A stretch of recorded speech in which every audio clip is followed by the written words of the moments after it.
포항 앞바다에 석유와 가스 개발 계획을 발표한 정부가 구체적인 탐사 계획을 내놓고 있는데요. 관련해 비밀리에 진행되어 오던 프로젝트명 대왕고래가 오는 12월쯤부터 본격 시작될 것으로 보입니다. 류희진 기자의 보도입니다. 프로젝트명 대왕고래. 정부와 한국석유공사가 동해 심해 가스전 프로젝트를 추진하면서 보안을 위해 석유와 가스가 대량 매장됐을 가능성이 높은 가스전 후보지에 붙인 이름입니다. 정부와 석유공사는 올 12월부터 대왕고래 가스전 후보 해역에서 긴 탐사공을 해저에 뚫고 실제 석유와 가스가 있는지 확인하는 시추 탐사에 나섭니다.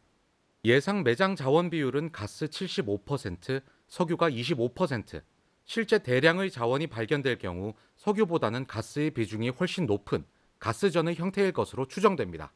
이번 프로젝트는 수면으로부터 1km 이상 심해에 있는 유전을 개발해야 하는데 한 번 탐사 시추공을 꽂을 때마다 1,000억 원이라는 큰 비용이 들어갑니다.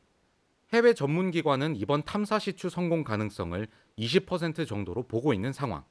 관련해 정부 관계자는 매장량에 따라 개발 비용은 달라지는데 내부적으로는 충분히 경제성이 있다고 본다면서 인접한 한국, 일본, 중국이 터미널과 액화 설비 등 충분한 액화 천연가스 인프라를 가진 상황이라 추가 비용이 적은 것도 유리한 점이라고 밝혔습니다. 일단 탐사 시추가 이뤄져야 석유와 가스의 실제 부존 여부와 부존량이 1차적으로 파악될 수 있어 대왕고래 프로젝트 성공 여부를 가늠할 수 있을 전망입니다.